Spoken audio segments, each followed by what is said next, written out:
Right, welcome back, and we're turning our focus on current affairs this morning on the presidential debate.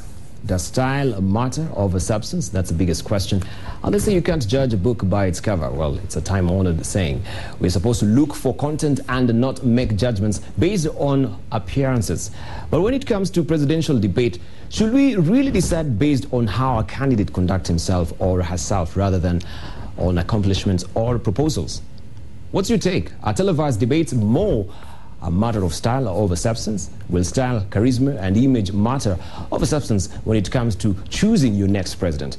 Derrek Bbanga, MD, Public Image, Inc., and Paul Achard of Jed Communications, the managing director, will tell us more about this very ticklish issue that we're having here on NTV this morning today. One of the biggest questions is whether the debate will explore style rather than the detail of exchanges, you know, the proposal, the policies. Maybe your entry point, Derrek. Well, I'll start with this debate. First of all, thank you for having us here this morning. You're welcome. There is an interesting statistic that I'd like to share with you. Yes. When we're judging people, especially in terms of first impressions, this is a study that came out a few years ago and is applicable regardless of culture, regardless of country. 55% is judged in terms of body language and in terms of the visual appearance, so maybe the way the person is dressed. 38% is how that person uses their voice, and only 7% is the actual content.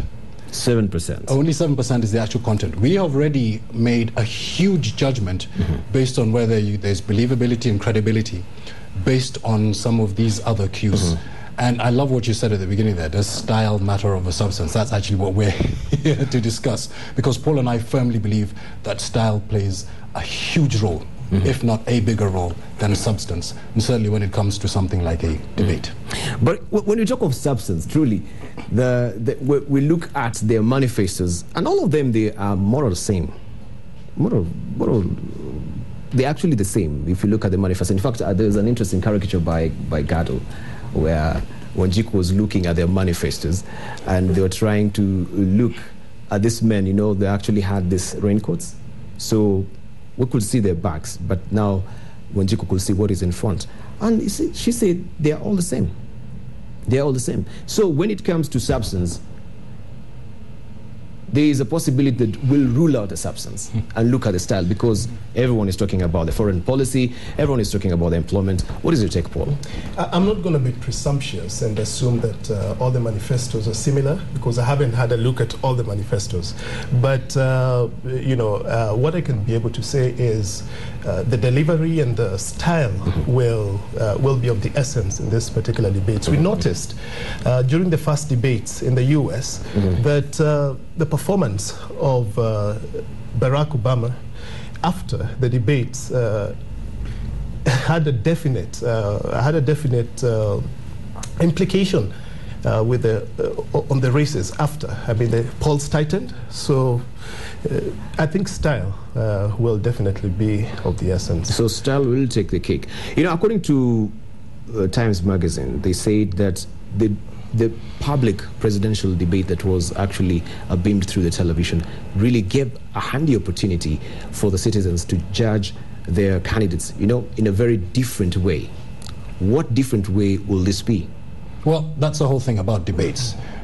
I mean, a debate format, especially when it comes to that sort of level, the presidential level, it's a bit artificial. But, you know, it's away from the campaign trail.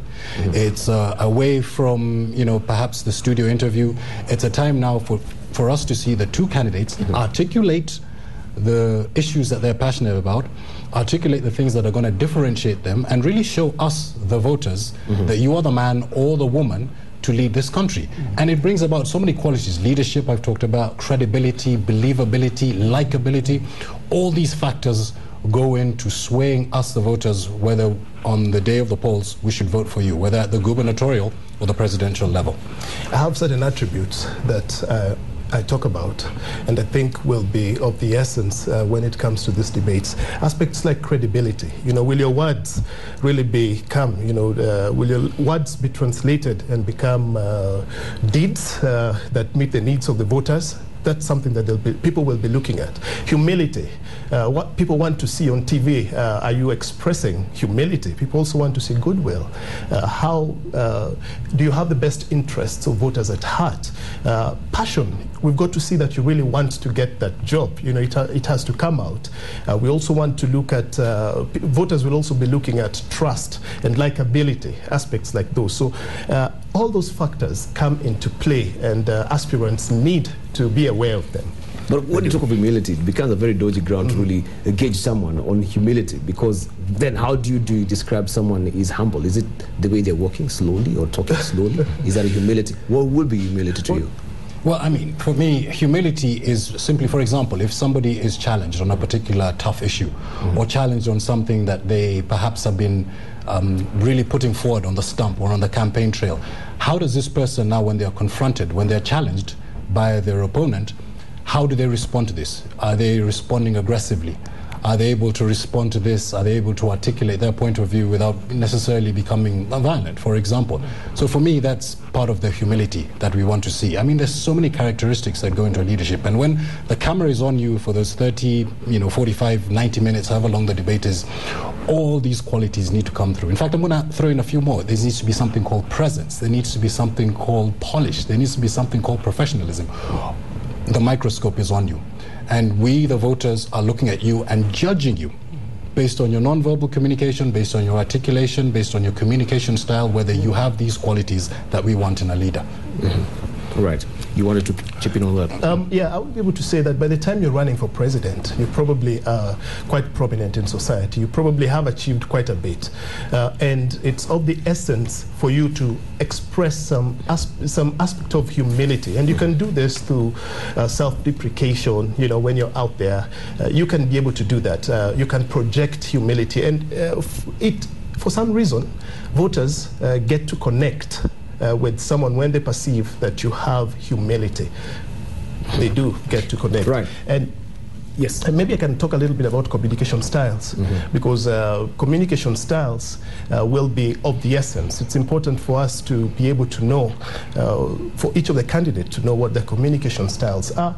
Communication styles are those, the non-verbal and verbal messages that you send out and that voters perceive. Now, we have 4 communication styles.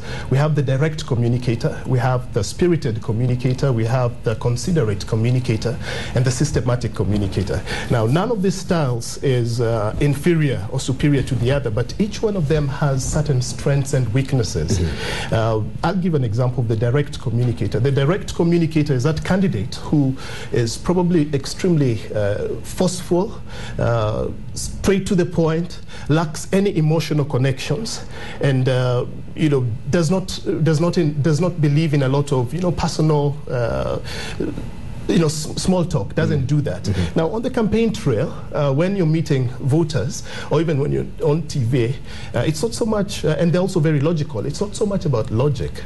It's about emotional connections. So the direct communicator has to learn how to emotionally connect. The systematic communicator is very good with facts and figures.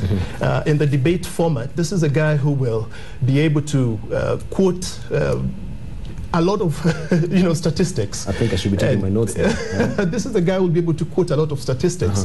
And it's important for you to know that when it comes to talking, he'll probably be a bit thoughtful. He'll be very precise, extremely factual, and lacking the storytelling ability. That's the systematic communicator. And then we have the considerate communicator. The considerate communicator he cares a lot about people's feelings. He cares a lot about, he's very relational. This is a person that you meet, and before you get straight to the point, he wants you to talk about family, he wants you to talk about the weather before you're able to connect. Now, in certain formats, certain candidates will be able to connect really well if they're considerate communicators. In town hall formats, they would be able to connect a lot better. In the debate on TV, they might struggle because they're a little thoughtful when you ask them a question. Now, then we have the spirited communicator. Now, the spirited communicator is able to paint a picture is able to paint a good vision of the future. They're very spirited, they're very animated when they get to talk, but they're not very detail-oriented. They're not detailed. They gloss over issues. Now, all these factors, if you're aware of them, you can play them to your advantage, or you can play them to your advantage once you're aware of your challenges, communication styles. And I don't know, maybe I can break it down a little bit further on our presidential candidates and give an analysis. We're going to do that. We're going to do that. But now, before we get there, of course, this being the first out of the gate, it's a maiden presidential debate we'll have here in the country. What are your expectations? Okay, well, first of all, obviously, we're bringing in a format that is alien to us. This is a format that has been tried and tested on the American political scene and maybe in some other countries. So first of all, let's just start with that premise there. And we're not saying that everything that we necessarily take from American or Western democracy will necessarily work over here. But for better or for worse, this is an opportunity for the candidates to articulate to us, their voters, on particular issues, and for us to see these candidates really connecting with us. Paul mentioned that emotional connection. For me, that is most important. In fact, the emotional connection is the emotional connection. I want to believe that person when they tell me that they're going to change whatever it is that the particular issue they're dealing with, you know, whether it's water, education, health, whatever the case is. I want that believability factor. It is a little difficult in a campaign rally when somebody's speaking to masses of people for me to get that sort of emotional connection. This is a format. The camera is on you. You have your 2 or 3 minutes to then speak to us, look directly into the camera, speak to us in our living rooms and tell us this is how we're going to change the country. And I can see whether the truth is really in your eyes and in your non-verbal communication. And that's why it's so important. Right. And TV, the format for modern television debating is, Derrek said it's artificial, yes. But candidates also have to learn not to get into the trap of using a lot of logic on TV. They might want to try break down their manifestos into, logical, how logical progressions of how it's going to work. Now, that's not going to work on TV. It's more about emotional connections. It's more about the ability to connect using things like stories. You've been on the campaign trail for 2 years. Some of them have been on the campaign trail for 5 years. So they've picked a lot of stories. They've met people. It's up to them to transform those stories into compelling narratives, weaving their policies in between and being able to create those emotional connections. Now, looking at actually the styles that you've broken down for us, the direct, systematic, the spirited, don't you think all this is predicated upon the personality of an individual?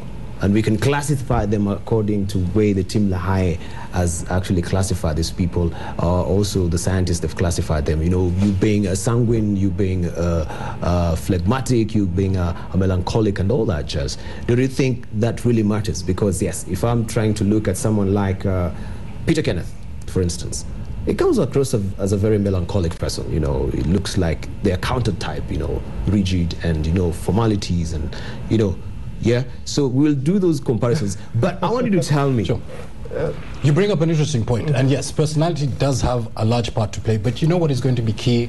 Preparation. If you prepare, it doesn't matter what your personality type is. You are prepared, first of all, to be able to confront somebody who has a particular communication style so that you can win that particular debate. But how will I swing from one extreme of a personality to the other? If I'm a melancholic, how will I turn out to be a sanguine? Maybe like Raila, who is a storyteller. In a day. That's your even if I prepare amply, I feel like I'm truly prepared. Will it make any difference? Debal, I have this great quote. It's by JFK. The only reason to get up and speak